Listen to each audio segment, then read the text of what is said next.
Oh, YouTube, back again. Just bear with me a second, just go lower this down a little bit so you can hear me. There we go. It's lowered down. Wasn't that just magical?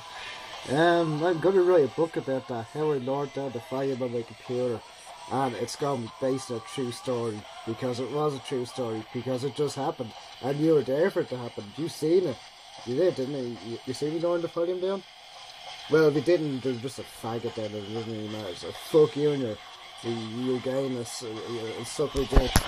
Yeah, suck that. Fucking suck it. Yeah, did you like that? Did you like sucking my dick? Yeah. Well, anyway, yeah. I had a point to this. I don't know where the point went to go, but it's still lingering around up in the old cranium a little bit, kinda. Kinda. I don't even know why I'm laughing. I haven't even taken any drugs today. Well, no, I haven't taken drugs today. I haven't even taken any drugs in a couple of years. Except for ketamine. I took that a while ago. Ooh, speaking of ketamine. Yeah, last time I took that, man, that was deadly. It was at this, like, festival over in England, and, yeah. Well, when you take ketamine, you do this mad robot walk, and everything kind of gets trippy and shit. Steady. Anyway, I decided to go moshing on it, and I seen all the fists coming at me in slow motion, and there's nothing I could do to avoid them. Then I ended up crashing on some randomer's tent and tripping out the opet. Oh, that's cool. Wow, but yeah. But yeah, that's the only drug up there now. Okay, yeah, this is the point I was getting at. See, you're getting somewhere now, because I said the word drug. And yeah, well, no, it's not the only drug up there now. I do some benzos the odd time, and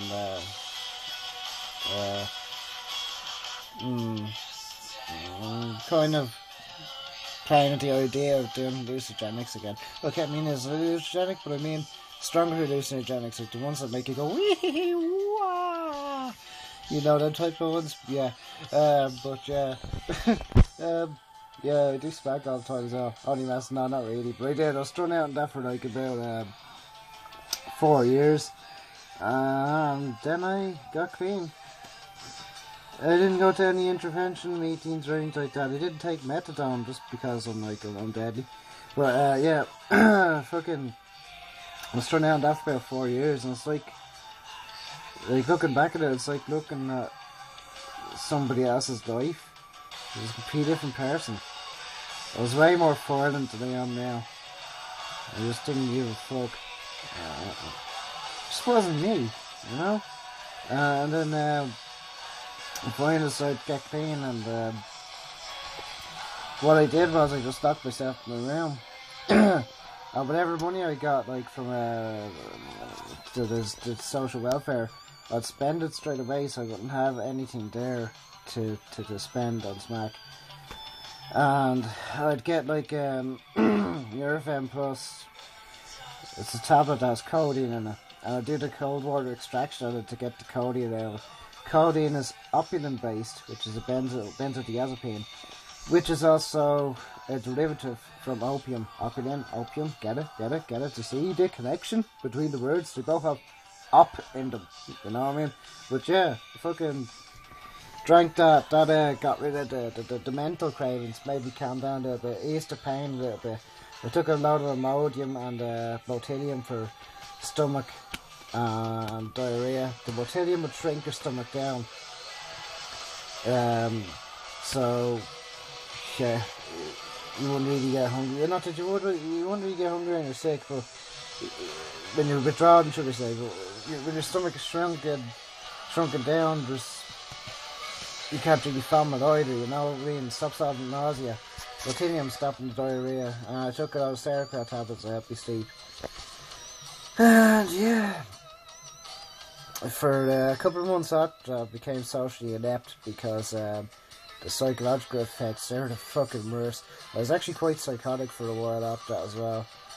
So psychotic that I was wishing that I was depressed again, just so I could feel somewhat normal. Yeah. But yeah, getting clean was a trek and a half. I can't remember what I was going to say. That's what I was gonna say. There's something involving words and a possible sentence, and maybe something that could have went into a conversation if there's somebody in the room. Maybe there's nobody in the room. Maybe it's just me and my penis, and I'm probably gonna give that a nice little tug after I like this video. But anyway, bollocks. What do we do if I try to talk again? Why did I go off and see these little random fucking rants? Jesus. There we go. I snapped out. Oh, that's what I was gonna say. Yeah. Looking, since I got clean, I've had like this dream, this aspiration to become a counsellor. Fucking ex-girlfriend was saying, "Oh no, you don't want to do that. That'll just make you bad and all that." Like, oh, won't I want to help people in that situation for two reasons. One of the main reasons is obviously because I was through that experience myself. I didn't tell the tale. The other reason is. Because not all junkies are bad, and I would like to help somebody in the same position as I was, to help them not make the same mistakes that I did, to help them prosper, basically. And the best thing about being a counsellor is you have that empathy thing. That's what a lot of these users are looking for. They're looking for empathy. They're not looking for a substitute drug. I totally disagree with the methadone program, and they're doing away with the methadone program in Ireland, which is cool because they're doing away with it over in England. And whatever they do in England, Ireland copy, because we're not very original over here, you know what I mean? Except me, I add the whole original part to Ireland. But yeah, they're doing away with the methadone program over here, and that's good. Like, I'd agree with it, the ibogaine treatment, because ibogaine, if it's supervised, that closes off your opioid receptors in the brain, and among other things. It's used in places like Mexico and parts of America and Canada to treat addiction, heroin addiction, methamphetamine addiction, and crack addiction. It's really successful. It has a high success rate. The other reason they're not bringing it in over in Europe is because one person died of it. That's because he wasn't supervised and he took too much and was croaked it. Fucking idiot. But you know, that could happen in methadone. Methadone is like a very, very potent I was going to say drug. Yeah, it is a drug. Fuck it, it basically is a drug. Fucking caffeine is a drug, so is methadone. It's a very, very potent drug. Like, 100 mils of that could kill you. You know what I mean? The only good thing about methadone is the taste. I always kind of wanted to mix it with Jack Daniels or something like that, but yeah. Oh yeah, another fun thing about me is I started off taking methadone before I took heroin, but I never went to a methadone clinic. Never wanted to. You know, I just totally disagree that subbing one drug for another. It's like somebody that's hooked on Jack Daniels, like saying, "Yo, instead of you drinking Jack Daniels, why don't you drink fucking Captain Morgan for a while to wean you off it?" It's the same fucking thing. And methadone is just as bad. The withdrawals of that are worse than heroin, and it's not more physically addictive than heroin. And some people never come off it, so it's kind of going to be a good thing and a bad thing when methadone is kicked out of Ireland. There's going to be a flip side to it. A lot of people might even die from the withdrawal of methadone, which is possible. Don't question me on that. I know my shit. I do. Look at his face. Isn't that a face that looks like it knows things? There's my nose. It knows. Can't believe I just said that. Anyway, I'm stupid, so fuck it, I don't care. But yeah, another thing I was going to say, a lot of these junkies, they get a very bad stigma attached to them because they're junkies. You know, a lot of people that I've done heroin with, there's only been 2, 3, 4, 5 or maybe 6 really fucked up cunts that I bumped into. But a lot really fucked up ones that rob people, they were like that before they started using.